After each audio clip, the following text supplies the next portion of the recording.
Live, everybody. My neighbor, the guy I normally fish with a lot in the wintertime, he's out there right now. He swears up and down that the walleyes will start biting in one area. Well, he's been out there 3 or 4 nights in a row, and I don't think he's got it. He's cold water, yeah. Yeah. It's at 50 right now, he's getting on the high 40s, 47. Okay, I got cut off, so I did resend the link to the invite to you, so hopefully that'll all get. Right, I took Klein off. Right. And what about Right. here? Did you really?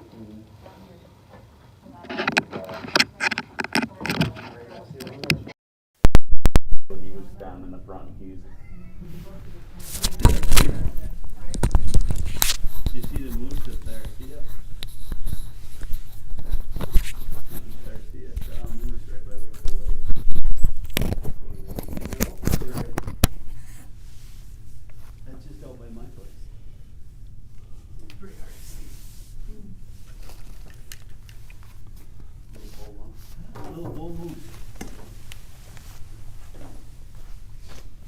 Pretty cool.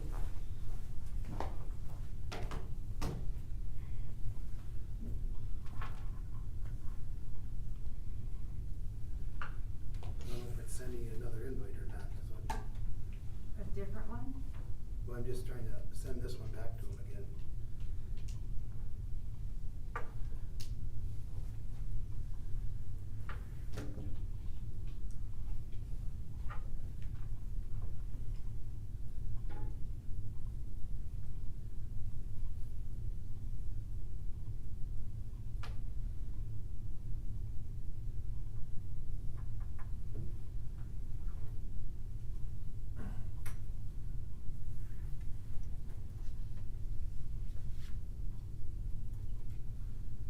Too early to make a motion.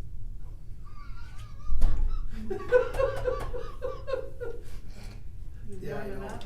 It's not really works, it You is. got some business to get to tonight? We were joking about that earlier. I said, Now how you did should it be take able you to so long click to through. do the last meeting? I had You literally. could send Mary a request to let Second John. the doing thing. Mary, you getting a request to let John in? Just got it. Okay, Mary just got it. He's in. All right, there you are. Hi, John. Here we are. All right. Thank you. Thanks, John. Okay, so we got 3.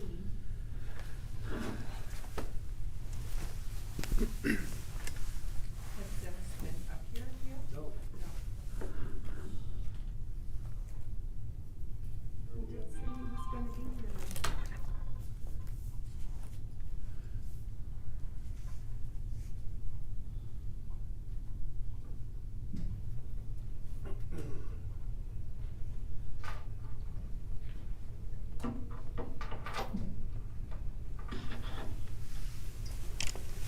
You know what, I didn't hear from Jeremy.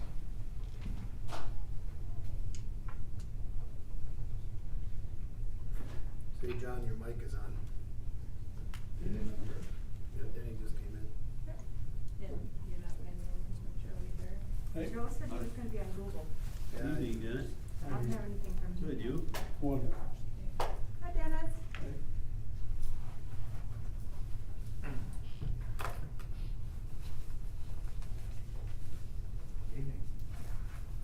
How you doing, Dennis? Wonderful. All right. Got your snowmobiles all set? No. Joe texted me, said he can't make it. I don't know if that means Joe said he can't make it. person or remotely. He told me he was gonna be on Google, but if he can't make it, that probably means he's not gonna be on Google, I would say. I just text Jeremy. Jeremy never responded today, so I haven't heard from him. Well, we can go ahead and call the meeting to order and maybe others will join.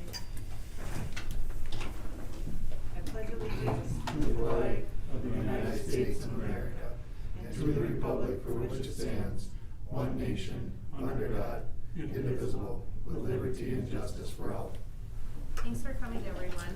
We have Mr. Schutt is appearing virtually tonight.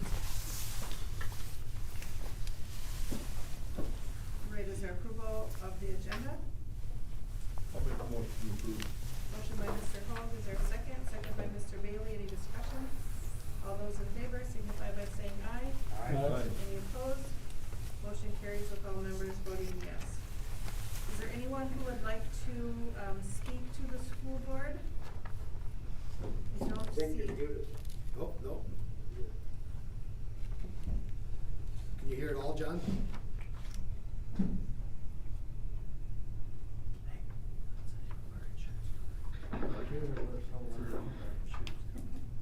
John, can you hear it all?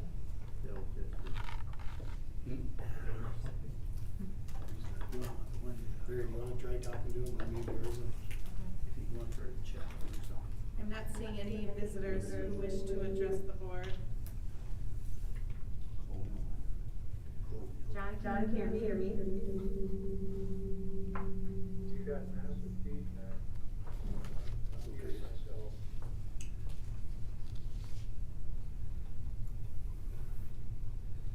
John, can you hear me? Why can't you hear me? That happened the last time. Yeah, Mary, you're gonna have to leave your mic on, maybe? Are you gonna mute yours then? Yep. I don't hear you anymore. Can you hear me now, John? Special effects, it should be in the movie business.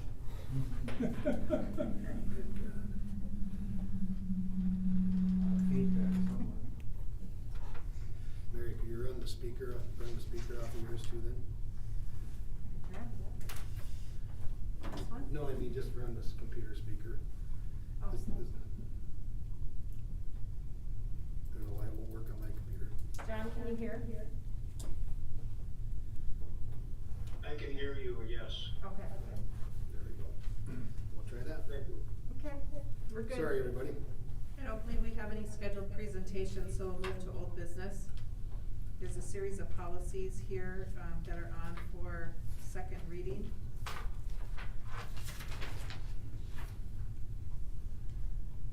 I wanna address one, Joel had emailed me a concern about policy 103, and he wanted us to check. First paragraph, I believe it's under the general statement, letter A, he said there was a may in there that he thought we had changed to a shall. But I didn't get any more than that, so I don't know if there's, as I look at that in that first paragraph, it says they may report concerns or complaints to the school district. I would assume that's, no,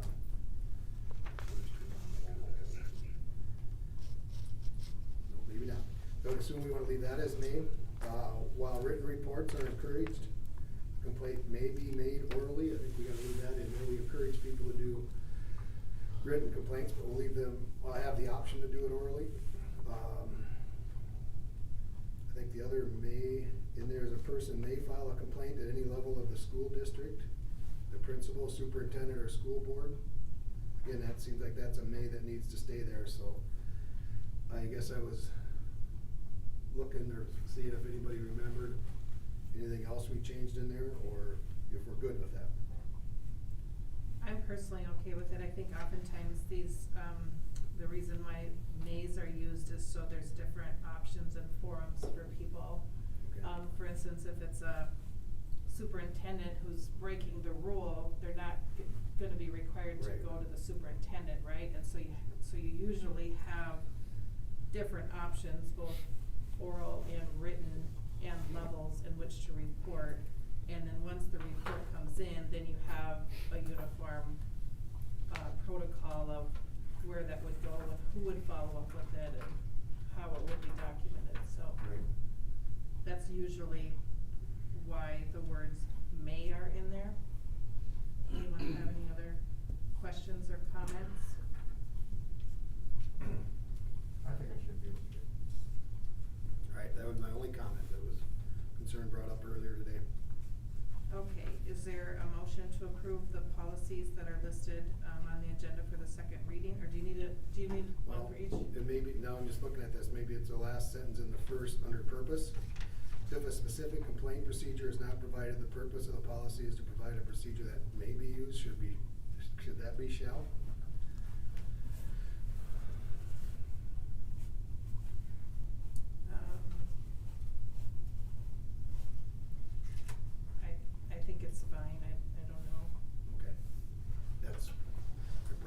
I think that if it just isn't going, if there isn't a specific policy for whatever they're complaining about. Right. You know, like bullying, or, you know, maybe it's something different. Okay. Isn't that what that means? Yeah, then you can, this is kind of the fallback. General, Yep. a Yeah. general thing. All right, I'll stop now Okay. with that anyway. Is there a motion? Motion to approve. Motion by Mr. Haskamp to approve policy 103, 808, 531, 532, 533, 537, 707. Second by Mr. Bailey. Any other discussion? All those in favor signify by saying aye. Aye. Any opposed? Motion carries with all members voting yes. Okay, new business. Is there a motion to approve the consent agenda? Yes. Motion by Mr. Haskamp, Second. second by Mr. Hoag. I would just like to, say thank you to all of the people who have resigned, from the district, whether it's paraprofessionals, bus drivers, all school teachers, coaches. We just really want to express our gratitude to everyone for all the work that they have done. Some of them have been very long tenured, employees, and we wish everyone the best, in their future endeavors. All those in favor signify by saying aye. Aye. Any opposed? Motion carried with all members voting yes. Okay. Approve transfer of funds. So, Mary, you wanna go or you want me to jump in? So this last year, FY 20 and FY 21, each year we were given the opportunity to transfer funds from a fund balance that was sitting there. Could be used for coronavirus, COVID-19 type expenditures. So this transfer would be moving the teacher development and evaluation to the general fund to help cover some of those costs that aren't covered by the grants that we're receiving for this year.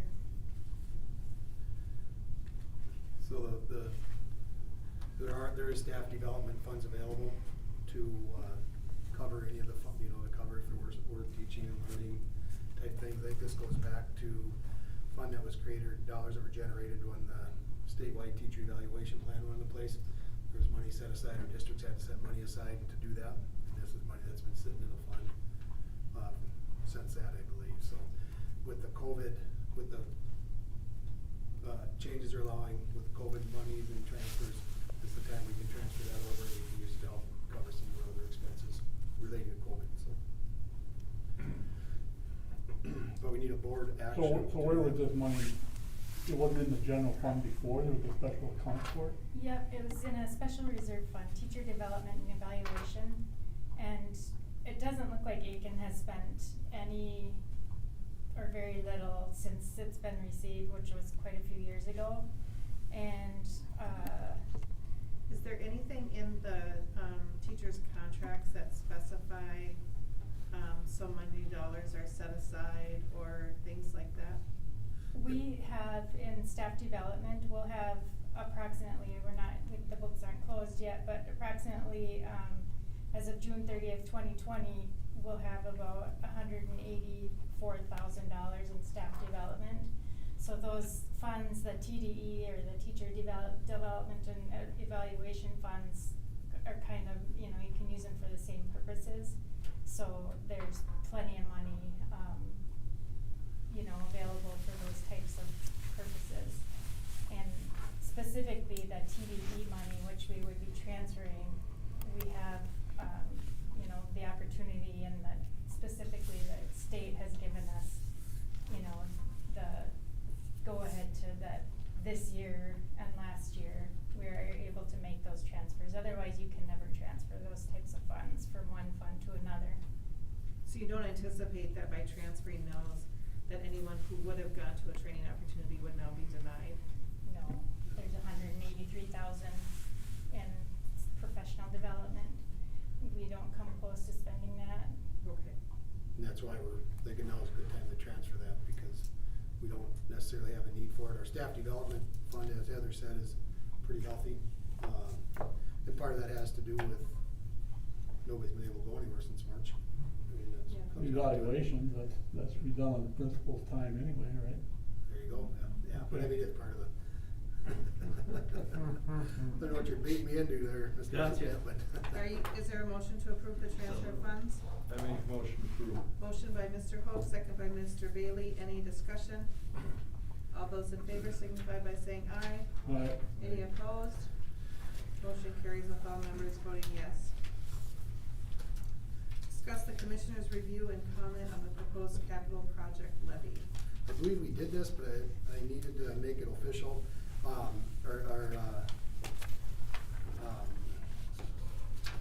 Review and comment section. So I had to, Heather and I worked and we submitted a plan talking about our need for the capital project levy and what we're gonna do with it and how we'd spend the money, how it'd be allocated. We had to submit that to MDE and Kurt Kubish, and I think it's Kurt.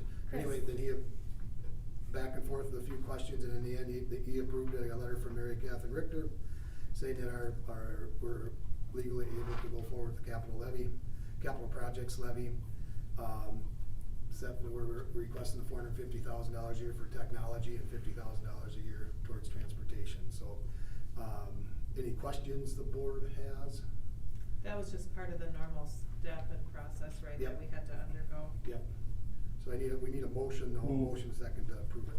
Motion by Mr. Haskamp to approve, second by Mr. Bailey. Any discussion? All those in favor signify by saying aye. Aye. Any opposed? Motion carries with all members voting yes. Thank you. Approve the 2020-2021 Aiken Alternative School Handbook. And that's presented, Gary Blake does a nice job of updating that. It's just approving his handbook for the year. Yeah, we're lucky to have him. He is. We are very Yeah. fortunate, yes.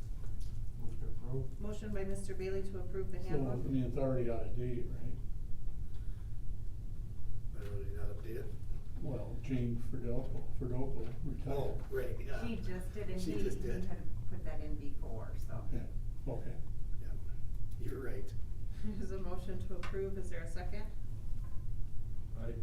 Second by Mr. Hoag. Any other discussion? All those in favor signify by saying aye. Aye. Any opposed? Motion carries with all members voting yes.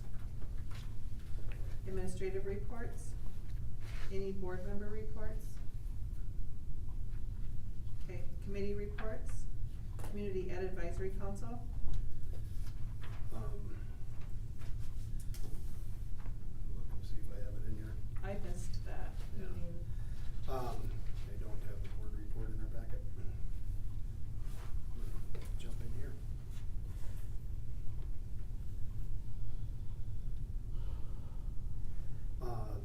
Sorry. Who would know that we would get to that quick. community reports within Right. 16 Yeah. minutes? Well, Community Ed, we had a resignation. Bobby Joe resigned or took a job elsewhere. We had already approved, we talked about that last meeting, approving Laura Parkin for a few more hours.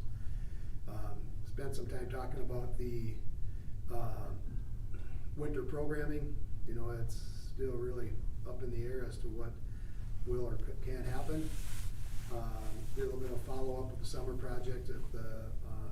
They set up the fellows program a little different. It was somebody over 55 and somebody under, you know, hit both ends. And we had Irma Morave and Brenda Wilson work together, and they came up with all sorts of activities that really worked well. And then just a little bit talk about Kids Club. Laura with Community Ed has looked into some options if we would go to a hybrid or a remote learning, what types of options they could have to provide some childcare relief or some family some relief if and when that happens. Looking at using the New Life Church. She's checked in with them and have preliminary permission if we go that route to use New Life Church, which would be just down the street from the elementary, and working out there. So those are some of the things going on in the community education side of things. Okay, Personnel Committee meeting September 30th.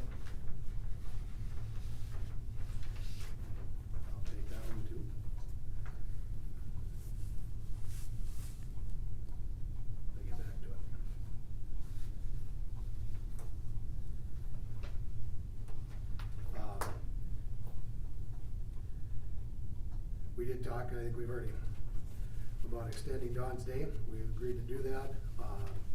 Talked, and this was right in the time frame when everything was changing rapidly.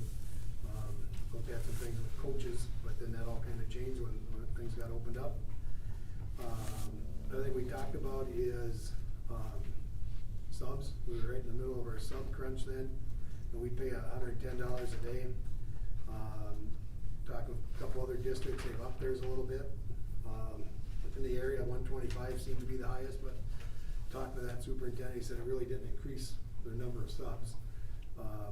It's just, especially right now, it's just a tough gig, and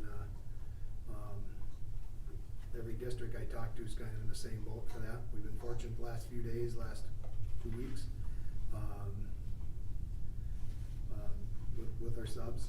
And then, we talked about a couple of different things. I asked about getting the newspaper article to share with the community what you need to do to be a sub. They, with everything we're doing election-wise, they kind of held off on that. We posted it and so on. So, just again, not getting a lot of hits on that. So, Question. Dan, is anything tracked as to how many sub days we have a year or something like that? like overall, like just all in general. All in general? We I can don't- pull all that off online. I don't have the number. I don't. But yeah, we should be able to pull that off our frontline stuff. I just something that curious if it's Wasn't it 3 100 weeks or something we days were or talking one time? Yeah, 200. I did have, I did have, Julie pull those numbers for me this summer when we were talking about concern for subs and seeing if we could just plan on having somebody every day, but I'm just drawing a blank on what the numbers were. where I was going with that is, if it's something where we raised it $15 a day and we got 100 days, and that's like $1,500. Right. That's not that much money Yeah. extra. Yeah. And if we could steal a couple of the other schools from. No, that's kind of what I was thinking. And maybe Really? the other schools that have those higher are telling me that, so I don't raise it. Well, they ain't gonna tell you that they're getting more subs Yeah. when they need it. Right, so, Can you get a motion to that effect? well, that's what I Well, I wondered. think, I'd like to know the number of days. Yeah. If it's 500 days or You're trying to something. figure it out. I thought it was 3 a week minimum, Yeah. that we'd have a minimum. Well, But and our issue this year came in was quarantine issue more so than, anything else. It was, but that's not to say, we couldn't go back and look at last year prior to March 15th and see. I can bring that back to the personnel committee. The other thing that came up personnel committee is our sub pay for paraprofessionals is just, it's $10.50, which an hour, which is low. That's another one that came up at our personnel committee that I want to do a little research on and maybe bring something back. That's another, para subs are a little bit harder to find probably than teacher subs, but Well, and teenagers are making more than that at their summer jobs, right? The para pay is just Right. too low.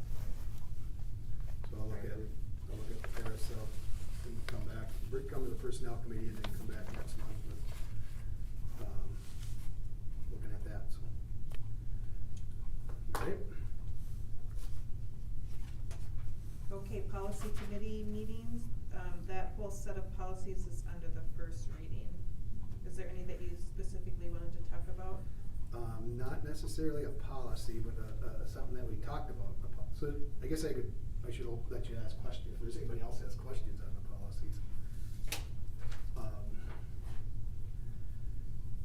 We did have, that came up, and I had Alex bring it to the policy committee to get some feedback. With the COVID pandemic, one of the things we found out that MDE and the Department of Health stated, or shared with us about 2 weeks ago now, is that if somebody on a school bus tests positive and they're on the school bus for more than a half hour, everybody on that school bus, including the driver, is quarantined for 14 days.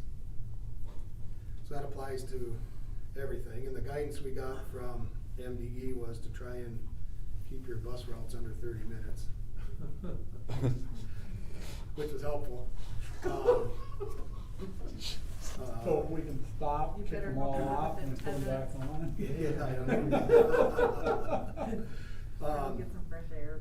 You know, so part of me wants to shout that to the world, so people that have kids on the bus know that, maybe there'd be more pulling their kids. I haven't done anything to really publicly share it until now, which is fine. But, where it came up is schools, are allowing, and I would like to see us allow parents to transport their kids to and from events. So if mom or dad, are gonna go to the away volleyball game and they want their daughter to ride with them, or the away football game, they want their son to ride with them, they can ride with them, and that way they're not on the bus, should that happen. Alex and Dawn worked on a form, pulling some stuff from what some other districts are doing, so I don't think it's a policy change, I guess it's more of an information, for you, so you can, as a parent, there's 4 names of adults over 21, parents, grandparents, guardians over the age of 21 that your child could be transported to a game on. We held off initially because, initially, if you remember, we weren't allowed to have fans into the game, so I didn't know how that would work, having 20 parents drive their kids to a game but not be able to get in. Now that parents are able, 2 people per student are able to get in, it seems a little more feasible. So unless there's a strong objection from the board, we'll continue doing this. We actually did it, I think, to a JV or junior high volleyball game, one event last week, and it seemed to work all right.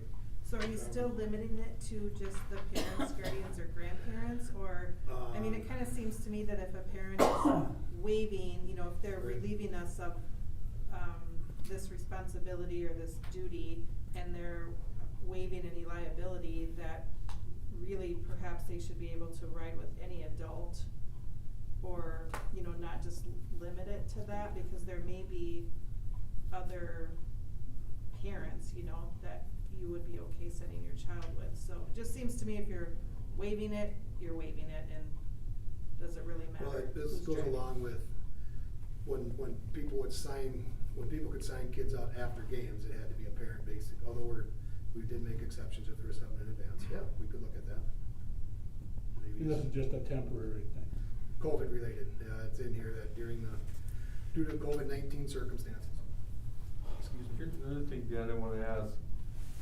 Say our volleyball coaches, the top 2, are quarantined.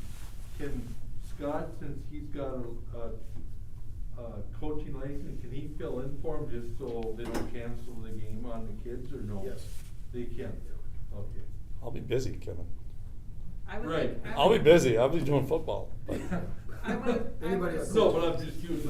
Realistically, anybody with a coaching license, I think could. With a coaching license and who would have a background done by the school. I think that's the Right, main right. thing, is that it needs to be, Well, like, it'd have to maybe be wouldn't probably one of necessarily. our current coaches. Well, that's Right, what I mean, like, exactly. say our Yeah. spring coaches could cover, fill in for them in case they had to sit there for 14 days. Well, I think they already did that in Well- junior high volleyball. Yeah. They might have, but I haven't heard. I was Yep. questioning that, and I thought, well, it'd have to be Alex a stepped coach. in and coached him. Yeah. Yeah, so You Alex could- jumped into volleyball when we had, because he coached volleyball in the past, so. Right. So anyways, that would be my only feedback, is to Okay. allow designated individuals over the age of 21, Board's and good with then, that. you know, people could list those, might be helpful. Okay. Anything else on the first reading on anything? Like I said, this really wasn't a policy, it was just, wanted to share with the board. Okay. Superintendent's report? Okay. Couple of things in there, the, Leading for the Future, I have on there, it's school board training, it's for veteran or experienced board members who have done the 3 phases of board training, and just looking at potentially developing leadership skills, for the district. There's information there, if you have interest in doing that, let Mary or I know, we can, get you signed up. I would be interested in that, but I don't know if I've had the 3rd training or not. Okay. So, that's the I only think you thing. can check on an MSBA. Or if there is a 3rd one, I could sign up to do the 3rd one, but. Anybody else interested? Alright. next item is a virtual community meeting for our capital projects levy. We're gonna do that tomorrow night. It'll be a Zoom meeting. We've got the address out, or the link out. Just one thing to remember, I think we can only have 3 board members on the Zoom. I know you'll all be lining up to see me talk for an hour plus, but you'll have to limit yourselves. And that, they tell you how many logged on? Yep, it'll show, I'll be able to set up or look at a list. And what we'll do is, we're not gonna let people won't have the ability to cut in or to ask questions, but Andy and Paul and Mary will be nearby. I think Heather will be there to help answer questions. In the chat, people can put in questions in the chat then, and we'll answer from there. So we can include the community members. So we have a short presentation to go. We'll show a little bit of the video that was made, and I do have a question and answer document some questions that have been posed that I have on the website. We can take a look a little bit at that, but hopefully we'll get some questions from community members. I haven't had a lot overall, but hopefully there'll be a few, and we can just keep working to get the information out. So virtual community meeting on the project, on the levy, October 20th, which is tomorrow, 7 p.m. Yep. There's a link on our website, isd1.org. Are there any members who know board members that will want to attend for sure? I'm not. I will. Mr. Hoag? I haven't thought about it, but I'm kinda interested. Okay, Mr. Bailey. Mr. Shute, are you interested? Who am I talking to? Which screen here? Mary, are you muted? John? There we are. Okay. I'm interested, but I'm not sure if I'm gonna be available, so we'll just see what happens. Okay. Well, should we just say then the first 3 board members who log in get to participate? Wonderful. Okay. And then encourage people to get out and vote. Our questions on the back of the ballot, somebody told me they voted early, and had they not turned the ballot over as they're putting in the envelope, they would have forgotten to vote, which is on the capital projects levy. So, and if people come to you with questions, I know some of you have called, or some have come my way. If there's questions you can't answer, feel free to give me a call, or have them give me a call. More than willing to talk with people regarding the capital projects levy. So. Okay. Enrollment. Enrollment, we're down 35 from last year. The disappointing thing there, and it's primarily for homeschool. 34 of our 35 that were down are new homeschoolers. We had thought in the spring our enrollment would hold pretty steady, which it would have had we not had the increase in homeschooling, which I think we can attribute most of them, if not, we'll say most of them, to the COVID pandemic and the different models of school. So there's some push with legislator on looking at different formulas or compensatory aid to help offset that, or even using numbers from last year to help schools finance. So not a lot of, right now, everything's wrapped around the election. There's not a lot of movement on any of the proposals thrown out there, but MREA and the School Board Association, Superintendent Association, the Principal Associations are all putting stuff together to try and figure out a way to do what we can to, I don't want to say hold harmless, but to limit the financial hit districts are taking because of the number of students that are either doing homeschool or numbers that have gone online. And either way you lose that revenue. So students that are distance learning, we're still getting revenue for them. That are staying in our program, yes. But students who have shifted to do homeschooling, which means that the school is not providing any curriculum, correct? Well, Then we're losing. We have to provide books and materials. We Textbooks do if they're not requested. provide curriculum or teacher handbooks. Okay, and so, that's a significant chunk of change, yeah, okay. So how many did we under budget for kids? I haven't looked at the numbers, yet, but Not this many, I don't think. no. I think we were looking at 20. 20. Is what we had talked about. I don't remember what we decided on, but Just losing through attrition, I think we're down at least 20, so, Yeah. yeah. But I know in the spring, we're trying to determine what we're gonna have coming back based on if it was a normal year versus, you know, what we're hearing in the spring. But I wanna say we're in that 20 or 25, we, budgeted a decrease on, but. Okay. Discussion of in-person versus hybrid, distance learning options. All right, this has been a $1 million question, and I've shared with many of the board members and many people that have talked to me. The initial COVID index number was a number used to help schools figure out a model to open in, and now and we did that, and now really the number is looked at as just a piece of data that's used. There's a number of things that go into the consideration.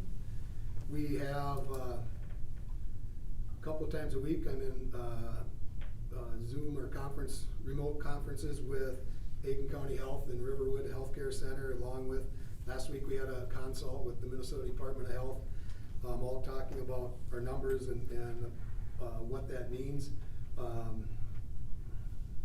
We don't have a case of, we have not had a case of COVID that's been that was traced back to being transmitted in school. We've had some students that have picked up or have been tested positive. We had employees that have tested positive, but their contact point of picking it up was traced back up being outside the school.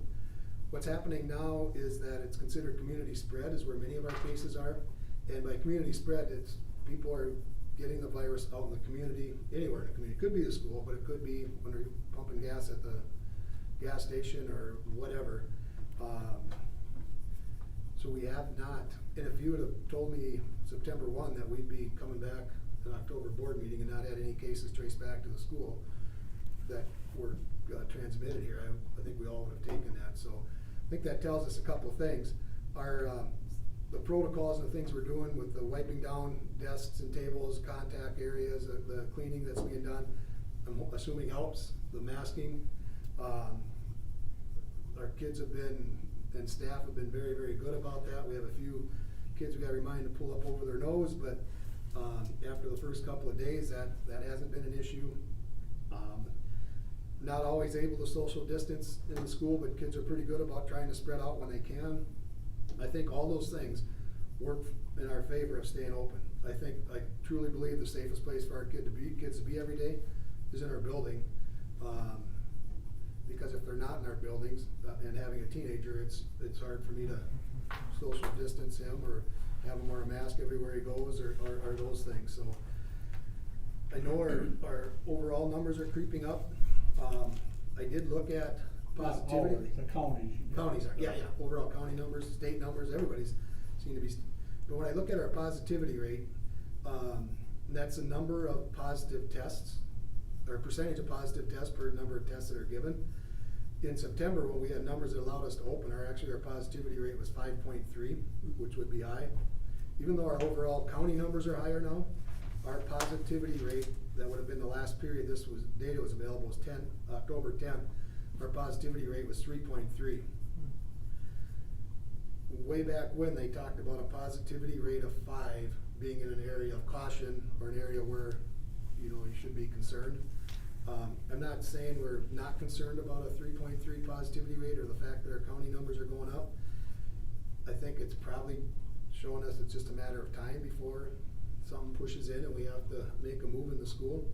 But right now it hasn't happened.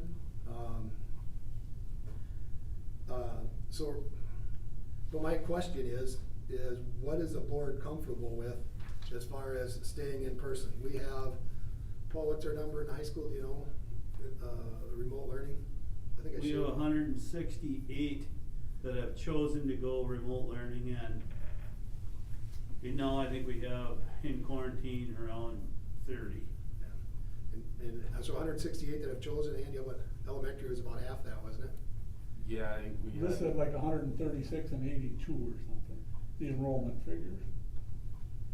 Okay, and I think it's probably. But then you're adding in the 30 quarantine to that, right? It's creeping Yeah.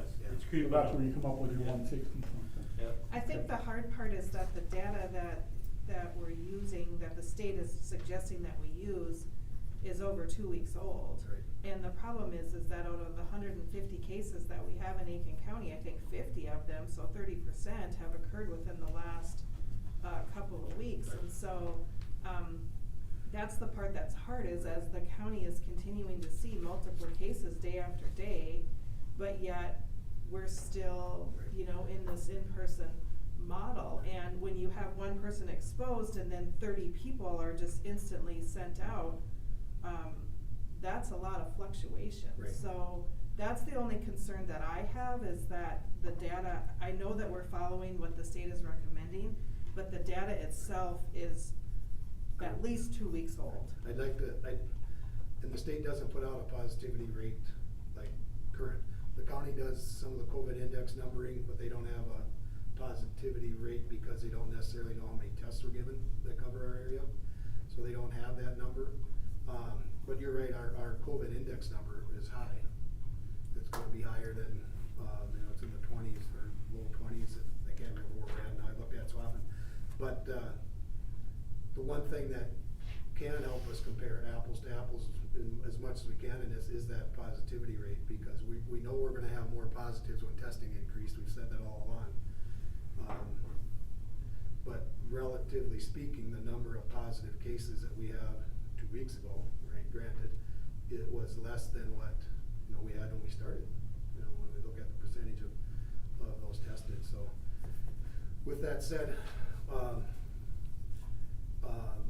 I guess, and I'll go a little more here, but really it's a comfort level of the board. If we end up, you know, if we have a positive case and we have to quarantine 30 kids, that still leaves everybody else in school. You know, I mean, that we can still meet face to face with, you know, at whatever our numbers are. And, I think we keep it in school as long as we can. Now, if we get kids transferring a bunch of, so we got 30 kids quarantined, but do we know if any of them have been positive or tested? Well, it's recommended that they're tested within 5 to 7 days after exposure. Yep. I have no idea how many I don't know, and I don't know how many, you know, we had the testing event in town. I know we had a number of people that went and got tested. I don't know how many of our quarantine kids wouldn't, or quarantine people wouldn't have that done. There's not, I mean, there's just nothing consistent you can go off of, and fresh. Right. Fresh and consistent. That's right, the positivity rate, in my opinion, could be consistent, but that's not, it's Right, 2 weeks right. old, you know, so, I think that's not, Right, but the numbers that they're showing now, we're at 20, which is actually the tier 3. And I'm saying that's data from 2 weeks ago. Now you're gonna factor in the 50 more cases that we've had in the county, and our number's gonna be significantly higher. So while I think it's important to keep kids in school, I also don't wanna keep them in school too long. right. But I think, Dan, what you said too is looking at, you know, that's just one data point. You know, and that, I think Dr. Taylor, you said, brought that up, right? And Right. it's, that's why it's looking, where are the cases, where is it being, you know, spread, I Right. guess. And it's, Our, I guess to answer your question, Mr. Stifter, I would hope that the administration would just pull the trigger if they need to do that. I don't really personally feel that an emergency school board meeting is necessary. That's my opinion. I don't know what the other board members think, but I think if at any point. I think you should have an emergency meeting, otherwise you're putting everything on them. which, They're the local experts, right? Which is I mean, what you're the ones who are working with which them, a lot of districts so, are doing. Yeah. I mean, that it is coming down, a lot of, but again, a lot of consultation with the board, so it's a matter if we wanna have an actual meeting or if it's just Or do you wanna develop like a COVID committee of a couple of board members, and so then you can just pull the trigger? The problem is when this stuff happens, it happens really fast, right? It happens in a short time. You know, we can be in the morning thinking everything is going hunky-dory, and by noon, it completely changes. Right, but I don't know that we would change our model from 8 o'clock in the morning to noon, cause that, you know, we have, There's no way. there's an emergency that could come up. If it's a staffing issue or if things just really go haywire in a hurry, that could happen, but realistically, realistically, I would like to see us, you know, if we decide, hey, you know what, we see our numbers were going up, I'd like to give our community a week, you know, maybe it's this, starting next Monday, we're gonna be hybrid learning. That gives, cause we're gonna have, some childcare issues, we're gonna have some other issues that families are gonna have to figure out, and not that. So I think Crosby changed theirs right in the middle of their, they were going hybrid and then they had to change it because there were so many complaints. Right, I think there was some childcare issues there. If we go to hybrid, we have to provide care for tier 1 workers where both mom and dad are considered tier 1 workers. So that number, I don't know if that number would be 20, 25, 30 kids, but that's gonna leave everybody else with elementary kids on those off days having to find a place for those kids. Now, we're gonna try to do some things through community ed to help offset that, but you know, there's gonna be an expense to that, and there's gonna be some planning that families are gonna need to make that work. So I thought when we talked about this to begin with, that if the high school had an outbreak, then we were still gonna try to keep Riverside or something going. We would, yep. But if we're looking at community spread or their community numbers, then where do we draw the line on that? And talking with busing, if we made a move, it'd be pretty hard. Maybe pretty hard is not even, it'd be almost impossible to be able to transport kids. If anybody in the building in the district goes hybrid, we have to follow the hybrid rules everywhere in that building or on the bus. So the hybrid rules on the bus is 50% capacity, where you can sit kids of the same family together in a seat, so that might bump you a little bit more, but it's about 30 kids, 32 kids at most, probably 30 kids, cause you gotta leave bus seats around the driver open. We have bus routes even in that, if it's in pre-K 6, with high school hybrid, we wouldn't be able to get everybody here on our bus routes. Now, an option to that, one of the options we looked at is if we change our policy from transporting all elementary kids. Right now, we transport all elementary kids that are within a half mile of the school. State law says we need to do that for a mile, and then we do it right now for a mile, within a mile for high school kids. State law says we don't need to, we would only have to transport them more than 2 miles. That would make it a little bit more feasible, but when I brought that up in the past, the board didn't seem too excited about making that change, so I assumed the board wouldn't want to. So if I made my first recommendation, if we would, or my first discussion, if we went hybrid, it would probably be a hybrid model 312, and then pre-K 2 would stay open in person every day. We could transport at that level. If we try to add 4, 5, and 3, 4, 5, and 6, then that's where we create the issues for transportation. I already mentioned, like to be able to plan, if we can, if we see our numbers are staying high or increasing, like to be able to plan a week out so the staff would have time, but probably more or as important, our families would have time to say, okay, this is coming our way. Well, and honestly, by not doing anything, the families are still taking action, right? So as we continue to see these numbers going up, Yep.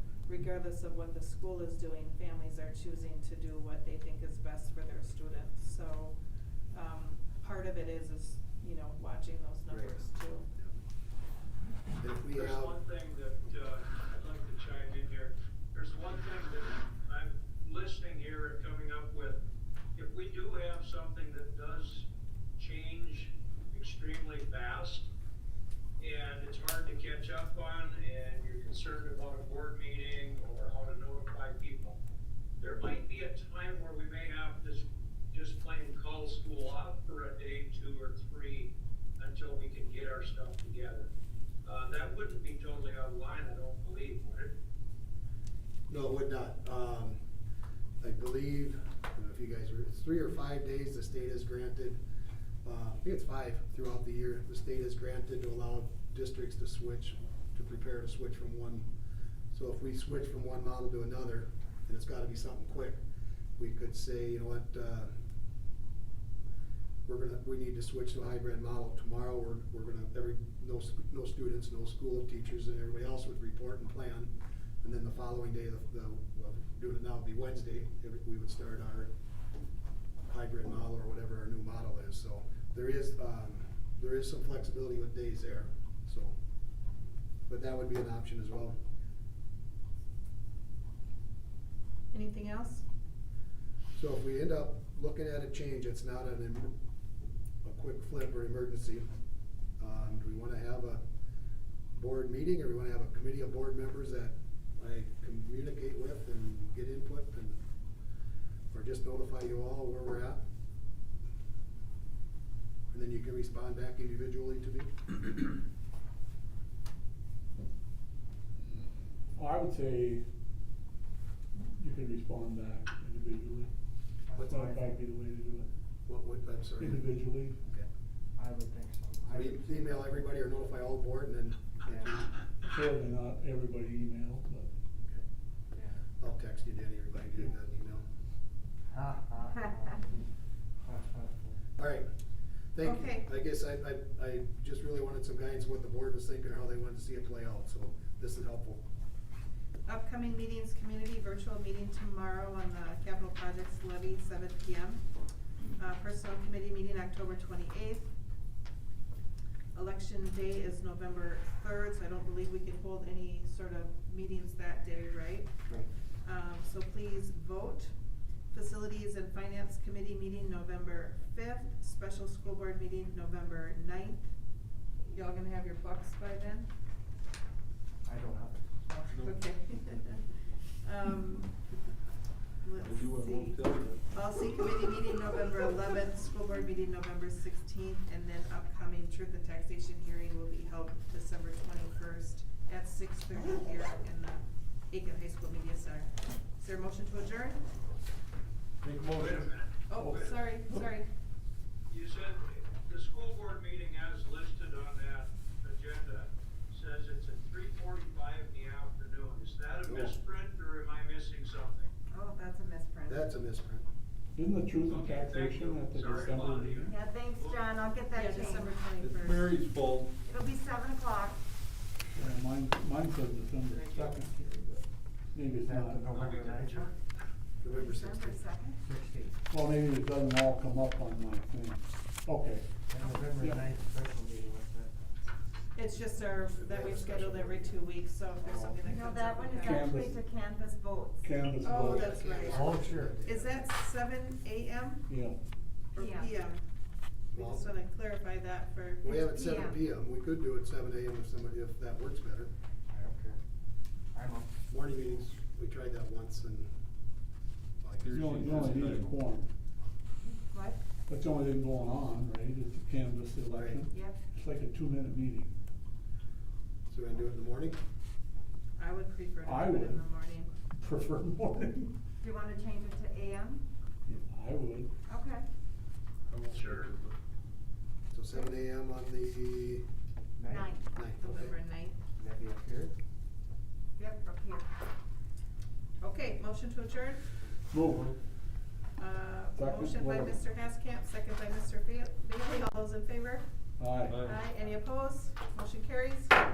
Meeting adjourned, record time.